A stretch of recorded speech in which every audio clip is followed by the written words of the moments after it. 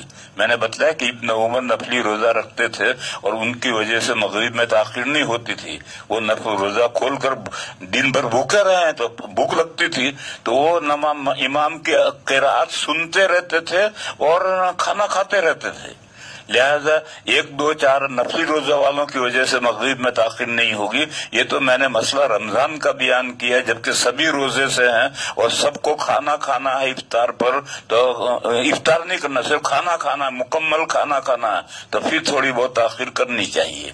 یہ نماز کے تعلق سے کچھ مسائل تھے جو لوگوں نے پوچھے تھے، تو میں نے بیان کیے۔ مسجد میں ایسی گھڑی لگائی جاتی ہے جس میں نماز کا وقت ہونے پر آواز آتی ہے، ایسی گھڑی لگاؤ، گانا نہیں ہونا چاہیے۔ گھڑی میں آواز ہے، جب ٹن ہوا اور پتہ چل گیا کہ نماز کا وقت ہو گیا، یا اس نے اعلان کیا کہ بھئی نماز کا وقت ہوا، تو ایسی گھڑی لگانے میں کوئی حرج نہیں۔ یہ نماز میں کوئی خلل نہیں ڈالتے تھے، نماز شروع کرنے سے پہلے وقت بتائے گا۔ گانا ہو اس طرح کی چیز تو ٹھیک نہیں ہے، لیکن ایسا وقت بتانے والی گھڑی لگائے تو کوئی حرج نہیں۔ یہ نماز کے تعلق سے جو مسائل تھے وہ ختم ہوئے، آئندہ کوئی نماز کے تعلق سے مسائل نہ بیان کرے۔ اب کل میں آگے زکوٰۃ کے تعلق سے بیان کروں گا۔ وآخر دعوانا ان الحمد للہ رب العالمین۔ پانی پی لو بھائی تھوڑا سا۔ اب مسائل شروع کروں گا۔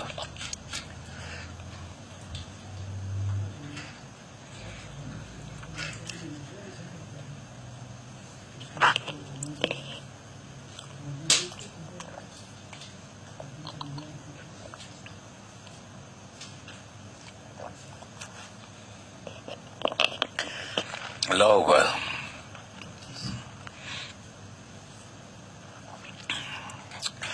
ایک سوال ہے، ذرا غور سے سنو۔ ہماری دنیا دار الاسباب ہے۔ ایک بندے نے پہلے پوچھا تھا کہ سبب مسبب کیا ہیں، تو میں نے بتلایا تھا کہ سبب کے معنی کسی چیز تک پہنچنے کا ذریعہ، جیسے پانی تک، کنویں میں جو پانی ہے اس تک پہنچنے کا ذریعہ ڈول رسی ہے، لہذا ڈول رسی سبب ہے۔ فرعون نے حامان سے کہا تھا کہ میرے لیے پکی اینٹوں کا ایک محل بنا تاکہ میں اس پر چڑھ کر کے آسمان کی راہوں تک پہنچ جاؤں۔ آسمان پر چڑھنے کے لیے اس نے راہیں ڈھونڈی تھی، اسباب السماوات۔ تو یہ تو ہے سبب پہنچنے رہا، اور جس چیز تک پہنچتے ہیں وہ ہے مسبب، یہ اسم مفعول ہے۔ اور دوسرا لفظ ہے مسبب، یہ اسم فاعل ہے۔ مسبب اللہ تعالی ہے، یعنی ذریعے کو ذریعہ بنانا یہ اللہ کا کام ہے۔ جیسے روٹی سے پیٹ بھرتا ہے، تو یہ بات روٹی میں یہ چیز، یہ خاصیت اللہ نے رکھی ہے۔ آگ کاغذ کو جلاتی ہے، تو آگ میں جلانے کی خاصیت اللہ نے رکھی ہے۔ پانی بجھاتا ہے تو پانی میں بجھانے کی خاصیت اللہ نے رکھی ہے، تو مسبب اللہ ہیں، اور مسبب یہ پیٹ شکم سیر ہو جانا، کاغذ کو جلا دینا، تو یہ مسبب اور مسبب میں فرق کرنا ضروری ہے، لوگ فرق نہیں کرتے۔ اسی طرح سے معجزہ جیم کے زیر کے ساتھ ہے، معجزہ کی اسم فاعل واحد مؤنث ہے، یعنی عاجز کرنے والا، لیکن لوگ جیم کے زبر کے ساتھ معجزہ بولتے ہیں، یہ معجزہ غلط ہے۔ جیسے لوگ خلیفہ کو مجاز کہتے ہیں، یہ مجاز غلط ہے، مجاز تو حقیقت کا مقابل ہوتا ہے، یہ تو اجاز اجازتن سے مجاز اسم مفعول ہے۔ بہرحال یہ جو اسباب ہیں، یہ جو دنیا ہے اسباب و مسببات کا مجموعہ ہے، یہ مسببات، ان اسباب کو اسباب اللہ نے بنایا، تو اللہ مسبب ہیں، اور یہ اسباب سے جو چیز پیدا ہوگی وہ مسبب ہے۔ تو یہ دنیا اسباب و مسببات کا مجموعہ ہے۔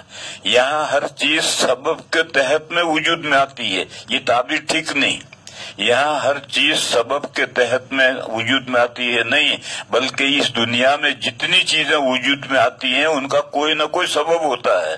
یہ اسباب و مسببات زنجیر ہے جس میں جکڑے ہوئے ہیں، اس دنیا کی ہر چیز سبب اور مسبب کی زنجیر میں جکڑی ہوئی ہے، اسباب کے تحت وجود میں آتی ہے نہیں، اللہ کے حکم سے وجود میں آتی ہے۔ مسبب الاسباب تو اللہ ہیں، ان اسباب میں یہ جو مسبب کو پیدا ہونا ہے یہ تاثیر اللہ کی رکھی ہوئی ہے۔ تو کیا معجزات و کرامات بھی اسباب کے تحت کے وجود میں آتے ہیں؟ یعنی یہ جو کرامتیں ہیں اور معجزات ہیں ان کے بھی اسباب ہیں؟ حضرت شاہ ولی اللہ صاحب علیہ الرحمہ کہتے ہیں کہ ہیں، اسباب ہیں، تمام معجزات کے بھی اسباب ہیں۔ اور پہلے میں نے بتایا تھا کہ حضرت شاہ ولی اللہ صاحب کی ایک عربی میں کتاب ہے تعویل الاحادیث، اور اس کا اردو میں ترجمہ ہوا ہے، اس میں حضرت نے انبیاء کے معجزات کے اسباب بیان کیے ہیں کہ فلاں معجزہ اس سبب سے وجود میں آیا ہے۔ پھر کتابوں میں، علم کلام کی کتابوں میں لکھتے ہیں کہ یہ کرامتیں اور یہ معجزات خرق عادت ہیں، یعنی عادت کو پھاڑنا ہے، عادت کو پھاڑنا ہے، یعنی عام طور پر جو اسباب ہوتے ہیں جن سے مسببات وجود میں آتے ہیں ایسا نہیں ہے، کوئی دوسرا سبب ہوتا ہے۔ میں مثال دوں، ایک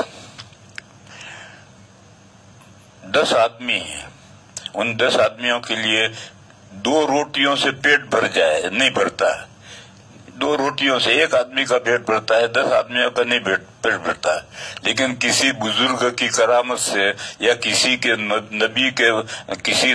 نبی کے معجزے سے 2 روٹیوں سے 10 آدمیوں کے نہیں 30 آدمیوں کے پیٹ بھر سکتا ہے۔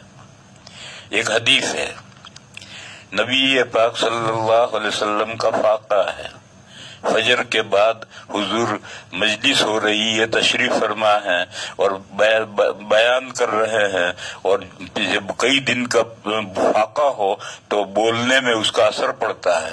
تو حضرت ابو طلحہ نے محسوس کیا کہ حضور کو فاقہ ہے، بھوکے ہیں اور بولنے میں اثر پڑ رہا ہے، تو گھر تشریف لے گئے، اٹھ کر کے مجلس سے گھر گئے اور جا کے بیوی سے ام سلیم سے کہا کہ حضور آج میں نے دیکھا کہ حضور کو فاقہ ہے تو کچھ کھانے کو ہے؟ تو ام سلیم نے کہا کہ رات کی بچی ہوئی 2-3 روٹیاں ہیں۔ تو حضرت ابو طلحہ نے کہا کہ یہ روٹیاں بھیجو حضور کو۔ تو ام سلیم نے ایک اوڑھنی میں وہ روٹیاں باندھ کر، حضرت انس بچے تھے، ان کے گلے میں ایک کنارا باندھا لپیٹا اور ایک ہاتھ میں دیا تاکہ بچہ گرا نہ دے، اور کہا جا حضور کو دیکھ رہا۔ وہ بچہ حضرت انس آئے، آ کر کھڑے ہوئے، حضور نے دیکھا اور پوچھا کہ ابو طلحہ نے بھیجا ہے؟ تو ان کا جی ہاں۔ کھانا لے کر بھیجا ہے کہ جی ہاں؟ تو حضور نے فرمایا گھر جاؤ، ہم وہیں آ رہے ہیں کھانا کھانے۔ اب وہ واپس ہو گئے اور حضور نے سارے بیٹھے ہوئے لوگوں سے کہا کہ بھائی چلو ابو طلحہ کے یہاں کھانا ہے، کھانے کے لیے چلو۔ انہوں نے گھر جا کر کہا کہ حضور تو سارا مجمع لے کر آ رہے ہیں۔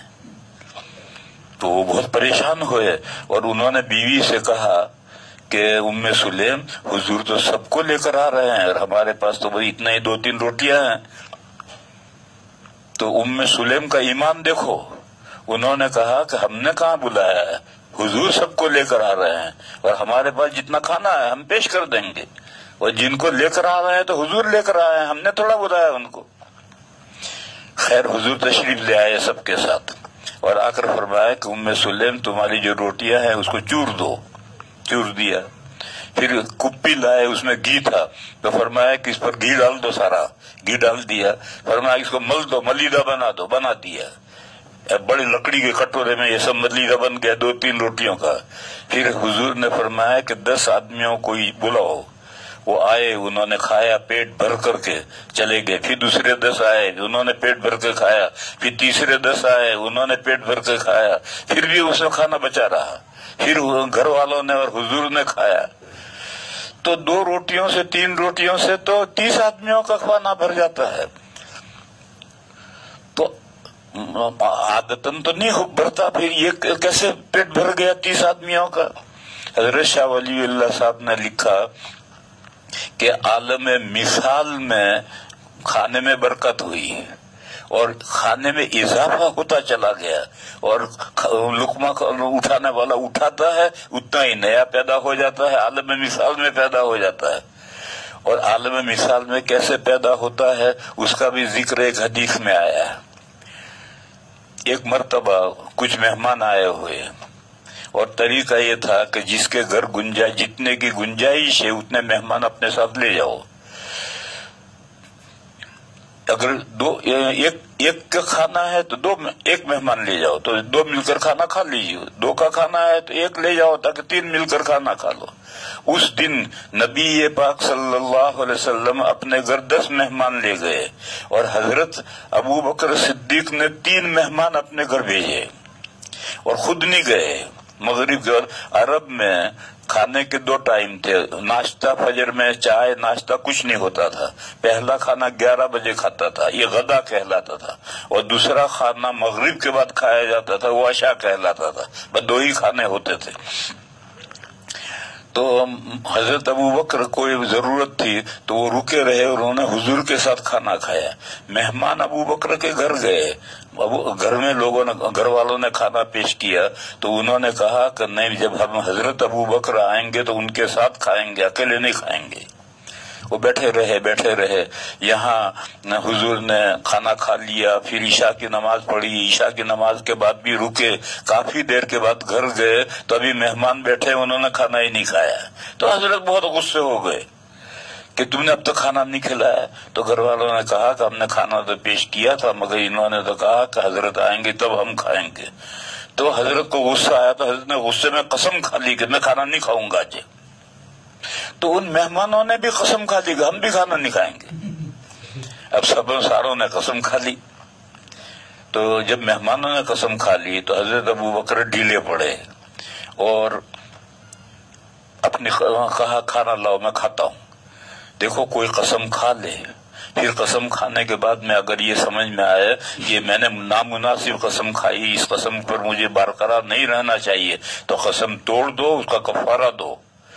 تو حضرت ابو بکر نے قسم توڑ دی، کیونکہ حضرت ابو بکر نہیں کھائیں گے تو مہمان بھی نہیں کھائیں گے اور یہ نامناسب بات ہے. تو مہمانوں کو کھلانے کے لیے انہوں نے قسم توڑ دی اور قسم توڑ دی، اس کا کفارہ دے دیں گے. بہرحال قسم توڑ دی. اب مہمان یہ طالب علم ہیں، مہمان ہیں، ابو بکر ہیں، حضرت ان کے لڑکے عبد الرحمان ہیں اور دوسرے گھر والے ہیں. عرب میں حجاب پردہ نازل ہونے سے پہلے گھر کے افراد، عورتیں مرد سب ایک ساتھ کھاتے تھے. مہمان اور گھر کی عورتیں سب مل کر کھاتے تھے. یہ تو جب پردہ نازل ہوا تب عورتیں پردے میں کھانے لگی اور محارم کے ساتھ تو گھر کی عورتیں محارم ایک ساتھ کھائیں گے، بھائی بہن وغیرہ مل کر ساتھ میں کھائیں گے. تو حضرت کی اہلیہ ام رومان بھی کھانے میں ہیں. تو کھانا کھا رہے ہیں تو جتنا کھاتے ہیں کھانا بڑھتا ہے، جتنا کھاتے ہیں کھانا بڑھتا ہے.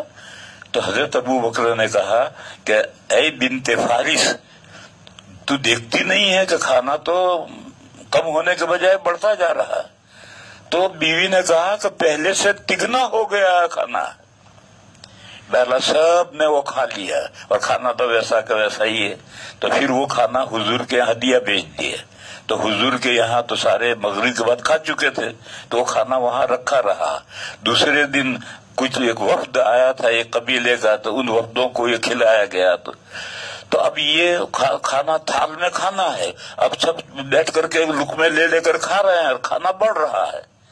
یہ عالم مثال میں سے مثالی طور پر کھانا بڑھتا جاتا ہے. یہ بھی ایک سبب ہے.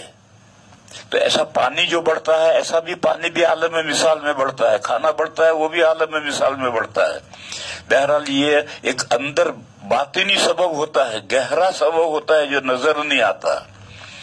بس خرق عادت کا مطلب یہ ہے کہ جو ظاہری سبب جس سے عام طور پر چیزیں مسببات وجود میں آتے ہیں وہ سبب تو نہیں ہوتا ہے, لیکن اندر دوسرا سبب ہوتا ہے جو ہر ایک کو نظر نہیں آتا ہے. بس شاہ ولی اللہ صاحب علیہ الرحمہ کہتے ہیں, اور ان کا دعویٰ ہے, باقی عام طور پر علماء نہیں کہتے. شاہ صاحب یہ فرماتے ہیں کہ جتنے معجزات اور کرامات ہیں یہ بھی سب اسباب کے ذریعے سے وجود میں آتے ہیں, اور اس میں اسباب خفیہ ہوتے ہیں. وہ سمجھنے والے سمجھتے ہیں, کوئی دوسرا نہیں سمجھتا. ایک مثال دوں میں, حضرت عیسیٰ علیہ السلام بغیر باپ کے پیدا ہوئے, صرف ماں کے نطفے سے پیدا ہو گئے. کیسے پیدا ہو گئے؟ اس لیے پیدا ہو گئے کہ مرد کے نطفے میں جرثومے ہوتے ہیں اور عورت کے نطفے میں خلیے ہوتے ہیں. یہ جرثومے خلیے میں جاتے ہیں تو بچہ کا حمل ٹھہرتا ہے. تو اللہ تعالیٰ کی قدرت ہے کہ وہ صرف عورت کے نطفے کے اندر جرثومے خلیے دونوں پیدا کر دیں. تو اللہ کی قدرت کے لیے کیا چیز مشکل ہے؟ اللہ تعالیٰ تو آدم علیہ السلام کو اللہ نے پیدا کیا تھا, وہاں کوئی نطفہ نہیں تھا, مٹی سے پیدا کیا اور اس میں روح پھونک دی تو آدم علیہ السلام زندہ ہو گئے. تو قرآن کریم میں ہے کہ ان مثل عیسیٰ عند اللہ کمثل آدم. عیسیٰ علیہ السلام کا معاملہ اللہ کے نزدیک ایسا ہے جیسا کہ آدم علیہ السلام کا معاملہ ہے. تو اللہ تعالیٰ مرد اور عورت کے محتاج نہیں ہے کہ مرد کے نطفے میں جرثو میں ہوں اور عورت کے نطفے میں خلیے ہوں اور وہ دونوں رحم مادر میں ملیں. ایسا ضروری نہیں ہے. ایک ہی فرد کے عورت کے ہی مادے کے اندر جرثے میں خلیے دونوں ہو تو ایسا ہو سکتا ہے. یہ ایک دوسرا سبب خفی پیدا ہو گیا. بہرحال اس طریقے سے تمام معجزات اور کرامات کے بھی اسباب ہوتے ہیں. یہ حضرت شاہ صاحب کی رائے ہے. عام اور علماء تو یہ کہتے ہیں کہ خرق عادت ہوتا ہے, اور خرق عادت کا مطلب ہے کہ ظاہری سبب جو عام طور پر ہوتا ہے وہ نہیں ہوتا ہے, بلکہ اندر کوئی دوسرا باطنی سبب پیدا ہوتا ہے.